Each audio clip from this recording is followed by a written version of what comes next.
ଶ୍ରୀମନ୍ଦିରର ଚାରିଦ୍ୱାର ଖୋଲିଗଲା ପରେ ଭକ୍ତମାନେ କେଉଁ ଭଳିଆ ଅବସ୍ଥା ହେଉଛନ୍ତି ଚାଲନ୍ତୁ ଦେଖିବା।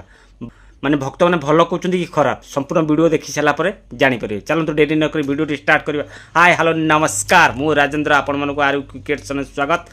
ଚାଲନ୍ତୁ ଡେରି ନ କରି ଭିଡ଼ିଓଟି ଷ୍ଟାର୍ଟ କରିବା। ବର୍ତ୍ତମାନ କିଛି ଦିନ ପୂର୍ବରୁ ଆମର ଶ୍ରୀମନ୍ଦିରର ଚାରିଦ୍ୱାର ଖୋଲିଯାଇଛି। ଲୋକମାନେ ପୋକ ମାଛି ଭଳିଆ ମନ୍ଦିର ଭିତରକୁ ପ୍ରବେଶ କରୁଛନ୍ତି। ବାରିକେଡ଼ ବି ଉଠିଯାଇଛି, ପୋକ ମାଛି ଭଳିଆ ପ୍ରବେଶ କରୁଛନ୍ତି।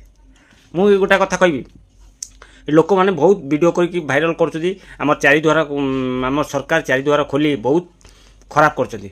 ଲୋକମାନେ ଏଠି ସେନ୍ସଲେସ୍ ହେଇଯାଉଛନ୍ତି, ଇଏ ହେଇଯାଉଛନ୍ତି, ସିଏ ହେଇଯାଉଛନ୍ତି, ଅମୁକ ଢଙ୍କ ସବୁ କଥା କହୁଛନ୍ତି। କିନ୍ତୁ ଚାରିଦ୍ୱାର ଖୋଲିଲେ କ'ଣ ଲାଭ ଅଛି ନିଶ୍ଚିନ୍ତ ଜାଣିପାରିବେ। ଲୋକମାନେ ତ ହଜାର କଥା କହିବେ।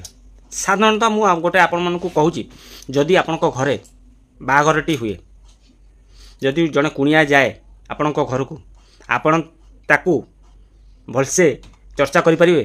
ଚର୍ଚ୍ଚା କରିପାରିବେନି, କାହିଁକିନା ଅନେକ କୁଣିଆ ଥିବେ, ବନ୍ଧୁବାନ୍ଧବ ଥିବେ, ଜଣକୁ କେବେ ଚର୍ଚ୍ଚା କରିପାରିବେନି। ଠିକ୍ ସେମିତି ବର୍ତ୍ତମାନ ଶ୍ରୀମନ୍ଦିର ବି ସେଇଭଳିଆ ହେଇଛି। ବର୍ତ୍ତମାନ ପୂଜା ଆମର ମାନେ ଛୁଟି ଟାଇମ୍ରେ, ରଜ ହେଉ, ଦଶହରା ହେଉ, ଯେକୌଣସି ଛୁଟି ଟାଇମ୍ରେ ଯେମିତି ବାହାଘରରେ ଗୋଟେ କୁଣିଆ ଯେଉଁ ହିସାବରେ ସମ୍ମାନ ପାଇବା କଥା ସେ ହିସାବରେ ପାଏନି, ଠିକ୍ ସେମିତି ଶ୍ରୀମନ୍ଦିରରେ ବର୍ତ୍ତମାନ ସେଇଆ ହେଉଛି। ଯଦି ଆମେ ଗୋଟେ ତୀର୍ଥସ୍ଥଳୀକୁ ଛୁଟି ଦିନରେ ଯିବା, ରଜ ହେଉ, ମାନେ ଦଶହରା ଟାଇମ୍ରେ ହେଉ, ଯେତେ ଛୁଟି ଟାଇମ୍ରେ, ଗଭର୍ଣ୍ଣମେଣ୍ଟ ହଲିଡେ ଟାଇମ୍ରେ ଯଦି ଯିବା, ଅଟୋମେଟିକ୍ ସ୍ୱାଭାବିକ ମନ୍ଦିର ଭିଡ଼ ରହିବା କଥା ରହିବ। ପୁଣି ଆମର ଚାରିଦ୍ୱାର ଖୋଲି ଯାଇଛି, ଲୋକମାନେ ଆଗ୍ରହ ହେଇକି ଯାଉଛନ୍ତି, ଚାରିଦ୍ୱାର ଚାଲ ଯିବାରେ, ଚାରିଦ୍ୱାର ଖୋଲି ଯାଇଛି, ବର୍ତ୍ତମାନ ଆରାମସେ ଦେଖିବା। ଚାରିଦ୍ୱାର ସିନା ଖୋଲି ଯାଇଛି, କିନ୍ତୁ ଠାକୁର ଦର୍ଶନ ବାଟ ତ ଗୋଟାଏ ନା, ଗୋଟାଏ ବାଟରେ ଯିବ ନା, ଅଟୋମେଟିକ୍ ଭିଡ଼ ହେବ। ଯଦି ସେଇ ଭକ୍ତମାନେ ଯଦି ମାନେ ରୁଲ୍ ହିସାବରେ ଯାଆନ୍ତେ ତାହେଲେ କିଛି ହୁଅନ୍ତାନି। ସମସ୍ତେ କହୁଛନ୍ତି ଆମେ ଆଗେ ଦର୍ଶନ କରିବୁ, ସେଇ ଆଗେ ଦର୍ଶନ କରିବା କଥାଟା ହେଇଗଲା ବେଳକୁ ଅଟୋମେଟିକ୍ ଚଢ଼ାଚଢ଼ି ହେଇଯାଉଛି ସ୍ୱାଭାବିକ। ଶ୍ରୀମନ୍ଦିରର କଥା କହୁଛନ୍ତି, ମୁଁ ତିରୁପତି 7-8 ଥର ଯାଇଛି। ଥରେ ସକାଳ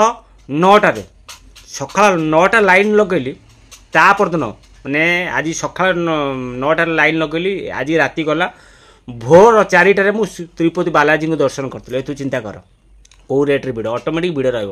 ପୁଣି ଦେଖା ଆଉ ଗୋଟେ ଭିଡ଼ିଓ। ଜୟ ଜଗନ୍ନାଥ, ନମସ୍ତେ। ଆଶା କରୁଛି ଭଲ ଥିବେ ସମସ୍ତେ।